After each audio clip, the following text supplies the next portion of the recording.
like we always do, today is another IG Live Talk. And I'm so excited because I feel like this one's going to like wrap up for the summer, which I'm really excited and very stoked about. I feel like a lot of the IG Live Talks I learned a lot this summer. I feel like I didn't know how much like this special guest will have amazing stories. So blessed and honored, first and foremost, to be able to have so many special live guests that we've had. I looked back over at some of the interviews and I'm like, damn, I have over like 25 interviews. So we almost getting up there to 50, which means it's a lot of free knowledge and information that you could be able to learn from different variations of production. When I first started with film and TV, and now including social media and content. And without further ado, I am so excited for this special guest because like I've always learned from these recent special guests that I've had have been either people who have like I followed through social media or through Instagram or through like many platforms now that I have progressed QOP into a big, huge social media plug hub, as I would say.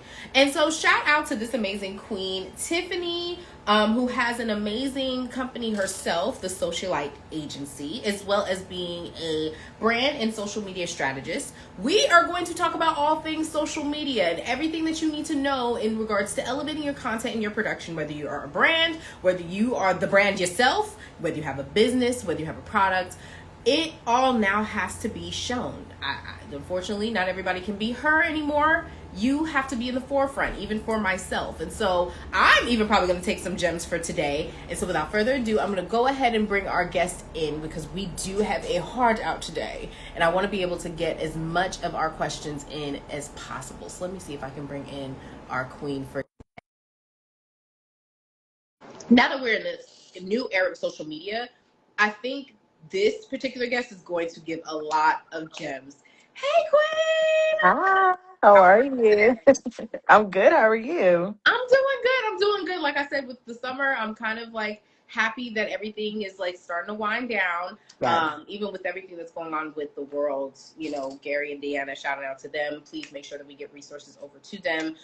Even to Dolly Parton. There's just so much going on within content I'm that sure. I have literally forgotten the last 24 hours. Yes. Are you okay? It's always something. It Shout always out is to Dolly something. And I feel Parton. like it comes in threes, which is weird. It does come in threes. Shout out to Dolly. My kids have the Imagination Library through her, which is an incredible resource. All parents or anybody in community with children. She gives out free books until age 5 once a month, Oh, which is wow. amazing. I So, didn't even know that. That shout out yep. to her. Shout out to her. I heard someone say like they were like she wasn't even her own billionaire because she gave so much to charity and gave so much back to various people within the community. So shouts out to Dolly, and I will be over here listening to her music, Miss Jolene, to Beyonce's version all day today. Yes. Shout out to her. Um, and so, speaking about that, I'm going to go ahead and add in another icebreaker into our mix. And so, this game, this is new because I wanted to be able to get people's perspective. Now that we have so many different entities, I want to get people's like a this or that. So, we are going Okay. to play this game. I'm going to throw out different celebrities, different entities, different topics that are spreading around our realm of social media and content production or just overall entertainment. And so, my first one I want to give to, and you only have to choose one and Okay. give me a quick why. Okay. Okay.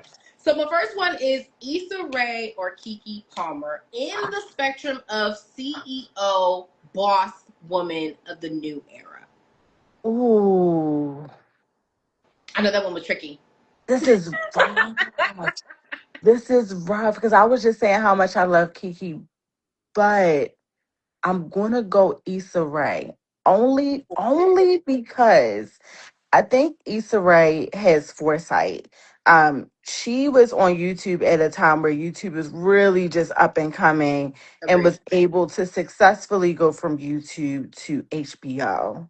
Mm, That's huge. She's already doing production on TikTok. She's already looking ahead as to what the next thing is for media consumption. And so I think Kiki does the same thing, but Kiki is also a boss in her own right.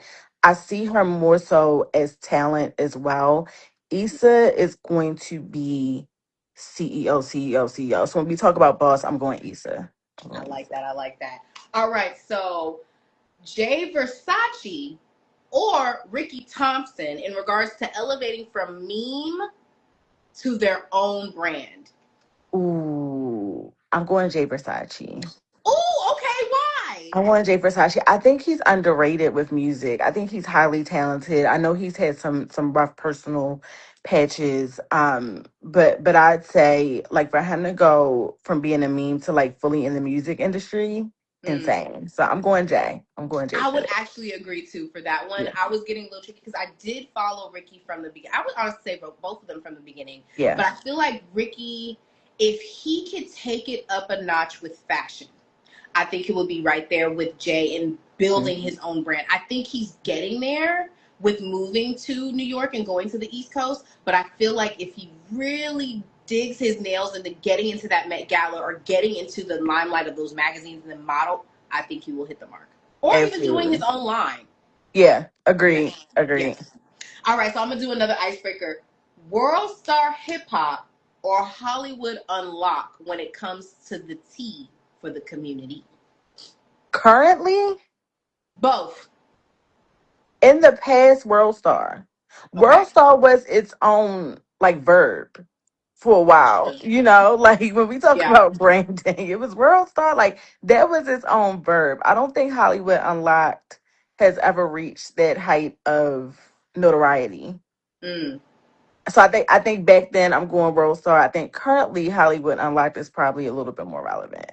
Okay. I figured that you was going to do that one. All right. I'm going to get a little bit more spicy and be more industry focused for these last Okay. two. All right. Do you want a creator with 5K followers and lacks like visibility and just getting started? I would maybe say green in that sense. Or would you deal with a celebrity, A-list celebrity with 10 million followers and you cannot guide them in no situation? Like they are like very 10 toes down on who they are and what they need and don't really do well with like bending as much. Which one you This pick? this is going to be a controversial answer. Okay, give it to me. I'm going celebrity, and I'm only going celebrity Okay. because there are things that you have to do, and you will always have rough clients and tough clients. Yeah. Um, but the resume, and when we talk about what you can say you've done, what you've been able to overcome, how you've been able to work through things, Mm. I would take both, but if I had to say either or, I'm going celebrity just for the fact that that is going to build my resume at that point, and it's also going to challenge me and try to put me in a position where I have to overcome something, which is something that I've always been able to do. But 1000%, all my creators and a lot of my influencer clients, y'all know, I work with people with any following. So that's not to say that I wouldn't work with somebody with a small following. I love that. And I knew that was going to be a challenge because some people, I even from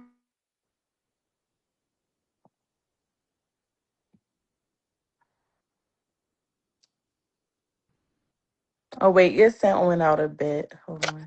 I've had the challenge of dealing with, even with my perspective and POV of just getting into social media strategists. I actually like dealing with community based folks that doesn't have that much following and I can literally paint the canvas for their production Yeah, than absolutely. someone of like A-list celebrity. Because I feel like sometimes with celebrities, they sometimes question your ethic 1000%. and Yeah. sometimes question your experience, especially if they already have like this is what they have and this is what works. Mm-hmm. Are you gonna really be the addition of making that continuation of what's working? Mm-hmm. Mm-hmm. That's how I feel like my flip is the challenge where for me too. Yeah, Um, absolutely. that's a good one. That's a good one. So my last one for the icebreaker is: do you want someone?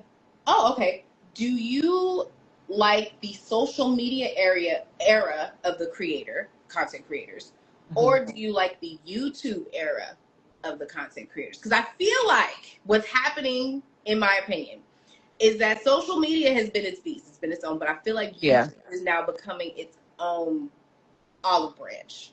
Mm-hmm. Mm-hmm. So in When that you say sense YouTube of, era, do you mean like the past YouTube era or current? I would say current in the sense of like taking over TV, like as far as taking over storytelling. Yeah.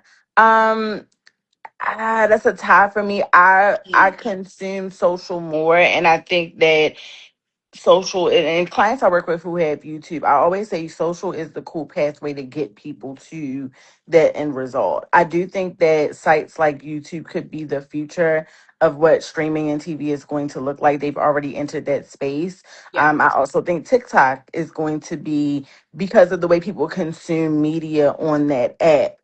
I Right. kind of see that also, like the way that Issa Rae is going, being a huge platform for future TV shows. So I'm kind of half and half on it. I can't really say either or. I think that they both have their place. YouTube is always going to be king when it comes to long form content, but I think that you also have opportunity with social media.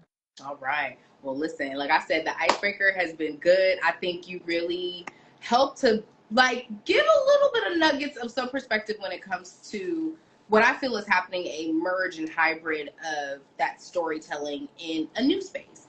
And so, without further ado, my first question for you is what inspired you to start your own business with Socialite Agency? And tell me how your vision really evolved over the last 10 years of your experience. Yeah, so sorry, I had to move around. Oh no, you're Um, good. You're good. So, what started for me, I actually at the time was working for the Baltimore Sun, which is a pretty prominent newspaper here. And at that time, I was getting laid off. I knew it was coming. Mm, And so, I mean, and of course, that industry is dying, which I already knew was happening. yes. Um, but when I was there, I had sat in on some calls and some meetings, and they were offering social media management as a service.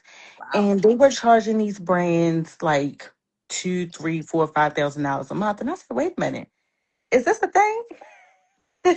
Is this a thing? And so, you Oh. know, I had already done my master's in marketing. I knew that marketing was the route I wanted to go down, but I kind of looked more at traditional marketing Mm, until I sat on those calls and I said, I can do social media. Like I love social media. I've always been into media period. I went to in undergrad I studied TV and film. So yeah. it was kind of like a culmination of all the things that I knew. And so I said, I can do this. And so as I got laid off, I had gotten a new position, but I decided to start my agency. I worked with people that I knew, real estate agents, people who had small businesses. I charged them next to nothing. And I said, hey, let me run your pages. Let me just build my portfolio and see if I know how to do this. Yeah. So the Socialite Agency actually started as T Media Management. This was back in 2018. And that first iteration of it, I did logo design, web design, so I did all the things, which I think a lot of us end up doing at first. Right. And then I like did all the things during the pandemic. I had clients out the wazoo because everybody was starting businesses. So I was doing logo design and business and brand design. And I was so overwhelmed that I said, you know what? I like the social media aspect the most. That is where I want my career to go. I'm not doing logos anymore. I'm not doing branding anymore. I'm strictly doing social. And so I rebranded to the Socialite Agency, completely rehauled my entire brand, and then started doing corporate social. So I actually got a 9 to 5 in social after that, but that was built on the back of my agency. So that was the only experience I had going into corporate. And one thing I will say, especially to people who want to start their own business or their own agency, and they're like me where they have a shoe in, they're in a 9 to 5 and both. Yeah. If people won't hire you, you can make your own path. You don't have to wait for somebody to give you a job. You can start your own business. You can do your own thing. You don't have to actually wait for somebody to hand that to you. So that's how the Socialite Agency got its start. Wow. And so for you, walk us through your story first approach. And how do you turn a brand story into content that actually drives engagement, audiences, comments, likes, shares, reposts, all the things that they want us to do within these features of these platforms? Yeah, I think that's what people connect to. I always say that people know when they're being sold to. We can Mm, instantly feel when something is an ad or like, I want you to buy this or I want yep. you to do this. And so people are usually motivated by liking someone. And in that investment of liking them, they want to know, well, why should I like you? What is the story behind this? Why should I buy into this? And I think now more than ever, and I really think Gen Z is driving this, people care more about the story than they do the product. The market is tons of the same things being sold. Yeah. There are a million social media managers, there are a million skincare brands, makeup brand, like all the things. Yeah. Why should I identify with your specific brand? And that's also where community comes into play. So not just storytelling, but also like what does the community around the brand look like? But that story and why you started this and why you do this and why you care about this specific industry or brand is what people buy into. And so when I work with clients, I don't even start anything on your page until we've had in-depth conversations about why not only you care about this, but why should other people care about it too. Ooh, okay, so I'm gonna give you two wild cards of if I were to be a client asking Hmm. for certain things, because I know that there's some don'ts. If you have a client that comes up to you and tells you, hey, I have a page and I want to get to 1 million followers within 2 weeks, do you think that that is a good client, or do you think what would be a good pro or con within that situation? Instant red flag. Anybody who Ooh. comes to me and tells me about followers, instant red flag. Should your followers grow as we work together? Sure. Are followers a marker of success for most brands? No. Now, if we're talking about influencers, that is the only industry where I do think followers are currency compared to other brands. And again, that doesn't mean you can have small followers and still get brand deals, but I think followers matter more in that industry than a product or service based industry. But people who come to me and say, hey, I want this many, no. What is the goal of your business? You're trying to make more sales. You're trying to get more products sold. You're trying to get your service booked. That does not always translate into followers. That could translate into visibility. That can translate into somebody coming up to you and saying, hey, I saw your post on social. That is reach. So, reach and impact on social can look like so many things, and it's not realistic. I'm never going to sell my services and say, hey, I've been doing this for 10 years.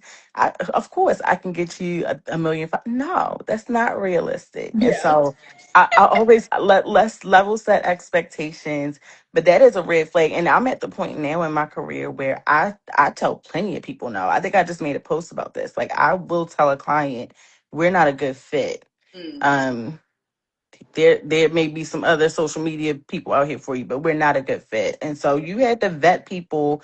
It makes your job a hell of a lot easier if you're working with a client that you really match with. And it really is almost like dating. Like you have to see if you guys fit. Mm. And then maybe my last one, if it's a red flag or a green flag. Person comes up to you and they say, hey, I have a product and I already have a good amount of followers and community. I just want to be more visibly seen. Is that a Mhm. green flag or is that a red flag? Green flag. They typically are the owners who they know their business, they know their brand, they're willing to make content, they're willing to get in front of the camera. They just either need direction, they don't have time, and they don't have the expertise to do social. So they typically are already set up. The brand is set up, they have a brand Bible, they have all of the things that would make my job super easy. And so that is a green flag instantly for me. Perfect. And so when it comes to going back to walking us through story first approach, and when you're talking to different brands, and specifically when you mention story, what are some good examples of some current brands that you've seen that kind of are story first approach that you probably Oh, be a good, like, if I need a foundation of some good references, these are maybe some one or two brands that I'm looking into that are hitting the mark. that's a good question. I really like Topicals. That's Me probably one of my favorite too. brands. Topicals is great. I think that Topicals really has tapped into who they're talking to. And they've built like a world around their brand. And I see that they're trying to venture out and do another brand, but I think Topicals is one. My other favorite right now is Stripped, hands down. Stripped is a clothing brand made by a young lady who she went to Howard University. So did I. That's where I initially knew her from. But her brand, she has tapped into Gen Z and even millennials, because I know millennials who buy her brand too, but she has tapped into them so well by speaking the language. She also has a matcha brand, so she'll have her girls wearing Everybody her seen the matcha. clothes. And yes, and they're holding her matcha brand. Her brand is Bougie Matcha. So look that up, Stripped and Bougie. Incredible storytelling with that. An incredible job of knowing who their audience is for sure. Love it. And so I know that you also highlighted Jay Z's 30th as well. Mhm. Tell me, why you highlighted that as like a live event type of things. I know even some people be like, oh, should I like pop up my concerts for musicians or people who are artists? Why would Jay Z's 30th celebration be an example of something that's like, yeah, like you kind of need to follow this type of niche when it comes to marketing? I would also even say, too, Tina Shea, with her coming back being a pop star and utilizing that Mhm. pop star aesthetic, I think is also a good example too as well. Yeah, I think with Jay, he has gotten so huge that people almost feel that he is untouchable and Mm, like they can't reach him intimately. So I think it was genius of his brand to actually bring this anniversary and create a world around it that people felt like that they can interact with and they could touch because he has become this huge celebrity. So, bringing us into what his world was like in the 90s, the all of the merch and the days of the concerts, it wasn't just one show, it was a couple of different shows. yeah. Taking over the subway, it was New York, it was gritty, it was a pop-up shop. So I think that is specifically for him because he is not a celebrity that is always on social media. He's not super accessible. We don't hear him talk a whole lot. So when he does talk, we pay attention. I think that creating a live event for him was genius because people really want to be a little bit more intimate with him. Just like I think if Beyonce was to do the same thing, it would go crazy for sure. Agreed. And so my other wild card question is AI. Hmm. AI has now been in the mix when it comes to not only TV, film, and entertainment, but just even also with branding and marketing. I've even also seen people get so tired of these AI flyers, they are getting the hives. So I'm tell me a done. little about AI and has it elevated your space or has it kind of shaken it up a little bit? Yeah, I think unfortunately for marketing, I think it does give us an advantage to know AI because it is embedded in so much of what we do and all of the like it's in Canva, it's in all of these systems that we use. So whether you um believe in it or not, the systems that you're probably using, they are using AI to some degree. You have touched AI to some degree. And I know even for me working 9 to 5 corporate and in social, we get trainings on AI. We have to know AI. So I think from a career standpoint, it is only going to benefit you to at least know it. Now, in terms of your own ethics, I'm not copying and pasting captions from AI.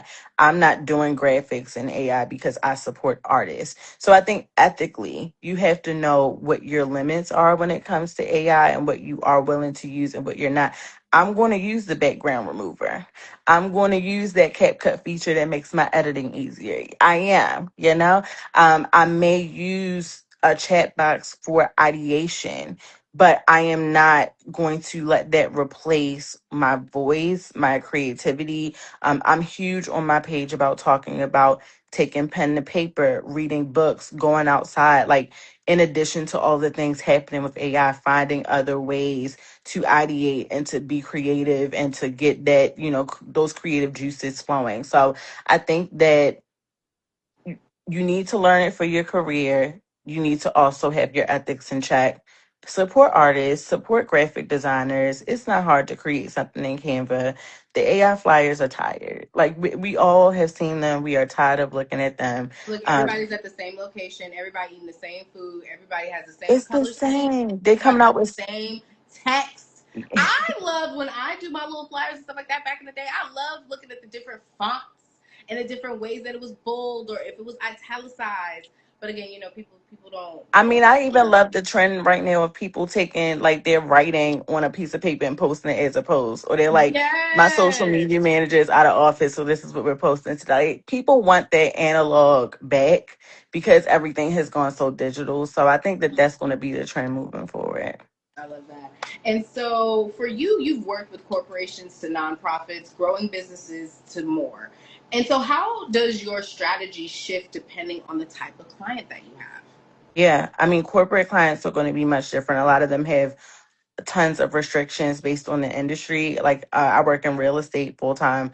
Mm, Tons of restrictions, tons of things you can't talk about, you can't do. NDAs, like there are different levels, and a lot of them have stakeholders that you have to report to, or that you're responsible for making sure that the social content is digestible for them, or that they understand that you're creating decks. So corporate is its own beast, mm, and even working with small businesses is totally different depending on the industry. yeah. And so there are certain industries that, like, I know social media managers or strategists who they specifically work with it and they are much better at it than I am, and I will refer. So if it's an industry that I am not comfortable with working with, or I know someone who does it better than me, I have no problem referring out. But every small business is different. Yeah. If you're doing a service based business versus a product based business, that is totally different on social. So it just depends on what perspective you're coming from. But yeah, corporate, small business, two totally different worlds, two totally different expectations that they come with. I love that. And what has been your biggest mistake when you see brands make their social media strategy? And how do you feel like you have to come as far as your agency to come and fix it? I think the biggest mistake is they're trying to do what everyone else is doing, or the trends that they see everybody else tapping into, and Mm, they're not speaking directly to who they're trying to get to buy. yeah. Like you're not speaking their language, and it goes back to basic sales. How are you helping them overcome why they may not buy this, or why they may not work with you? Yeah. What are all the reasons that they would say, or excuses that they would give as to why they would say no? And Mm, how can your content overcome it and help them say yes? So I really try to pull, in addition to that storytelling piece and putting a face to the brand, how can we help people overcome objections? Let's go back to the very basics of what sales is, because yeah. that's all marketing really is. It's the psychology of sales. So it's really sitting down and figuring out, how do you move people, how do you impact them to make a decision, whether that decision is to follow you, to like your post, to comment the post, to buy something from you. Every single move that they make is in this life cycle of a decision. Yeah. And so every piece of content that you put out should move them towards some type of decision. And so that's the strategy that I like to come in with when I work with brands. I love that. And so, for a business that's just starting to invest in their social media or content marketing, what's the first thing you tell them to focus on first off the bat? We got to audit. We got to clean up. We got to go through and see what worked and what did not work. I don't touch a page until I have fully audited and really gone through and looked at, okay, what has worked for your audience, what does not work. And then it is really focusing on creating these audience profiles.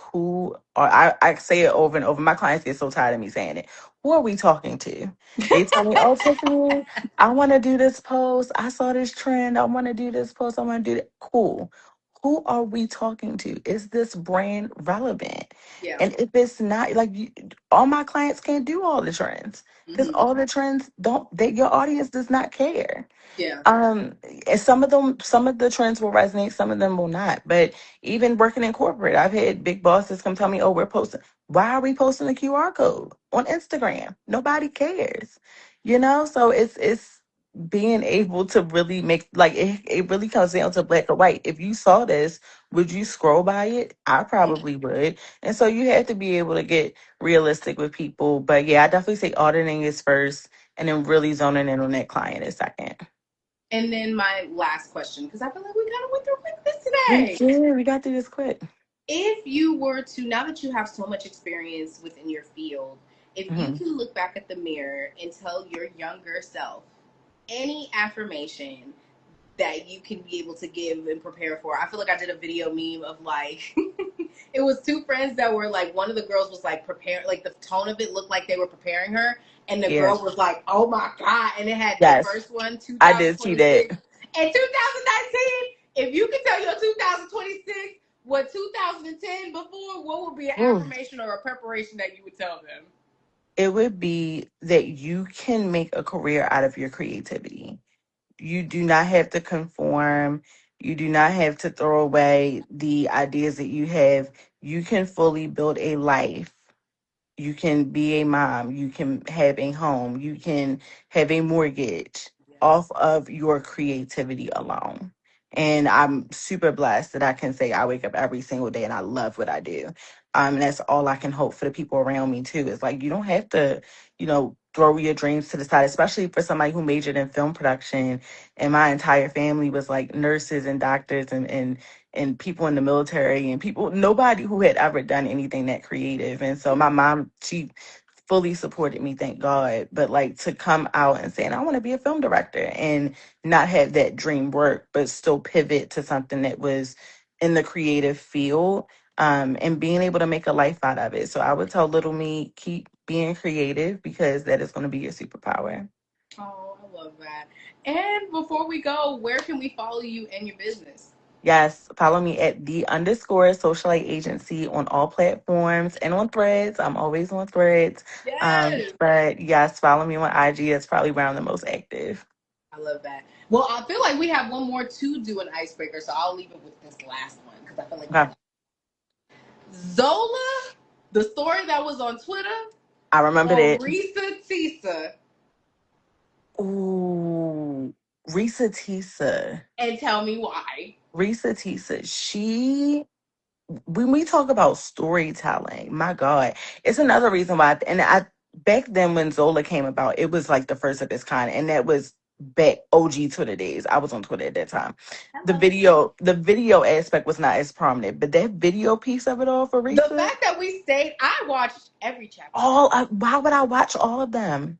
I would listen to it like a podcast. Like I literally would have my phone up on the side, and I would be over here like it was great. Could not miss a moment, and now she's a full-time influencer and she has a book deal, you know what I mean? So she's built a life off of a viral moment. It's insane. Her book actually just dropped, I think last week, if you guys are interested in that. But yeah, I'm going Risa Tisa. She killed it. I feel like our time is so good, so we got one more. One more that I will give to you. If you were to be included and have the golden ticket, would you go to CultureCon or Streamer University? Culture Con, hands down. Okay, Culture okay. Con, hands down. I'm a millennial girl. Streaming University, I'm too old for that. Like No, that's okay. I'm That's okay. I'm 35. I was looking at the recaps and I said, you know what? That's them. I'm not built for I don't think that. I would last. I'm not I built. think it's only like a week and some change. I don't even think I last 24 hours. I'm not built for that at all. I mean, shout out to them. I do follow some of the streamers, but I'm too old. Like, send me to Culture Con and send me on my way. And make sure I have a chair and something nice to drink while I'm there. I don't I have know time. that's right. I know that's right. Well, we're about to get ready to wrap up. Tiffany, it was such a blessing to be able to talk Yes, to thank you. you so much. And like I said, this all stemmed from me supporting and just seeing your platform. And I was like, I need to get her in the chair and interview and learn more and more about social media. Because even I'm starting to get into that world, and it's been a roller coaster, honey. It's But I different. really do feel like the more that I'm a student and learning from different people who have the experience and have had different clients or just had different, stories to tell, I will put them on this platform, and I, as with QOP, will continue to support you in all the things that you do, because I feel like in any entity, whether you're in TV, film, or now social media and content, live, brand ambassador, to everything, you have a story to tell, and it can make you some coin. Well, thank you for your platform. I really, really appreciate it for sure. Thank you so much. Well, like I always say with QOP, live, love, and create. I will be having a couple more episodes for this season from August until October. I have a surprise last episode that I can't really tell too much, but it does have the emphasis. I will give the keyword of improv. So I'm so excited to be able to build that up. That will be more towards October. But we do have a couple of episodes. We do have in person activities Once we finish with this interview, I will pop back up and give those announcements. But like I always said with QOP, live, love, and create. And I, like I always said, will be your cheerleader in anything that you're doing and be the resource hub for everybody else to know what you got going on. So, Tiffany, I loved your story. I love the gems and the this or that game. Some of the perspectives, I'm going to have to put them in the back pocket. Thank you so much for having me. You're welcome. You're welcome. Well, like I always say with QO Peaceful, episodes will be on the YouTube channel. So it'll be on there within the next hour. So if you missed it, we will have it live on there in the next few. But I will see you soon. See you later, Tiffany. Bye. Bye, y'all.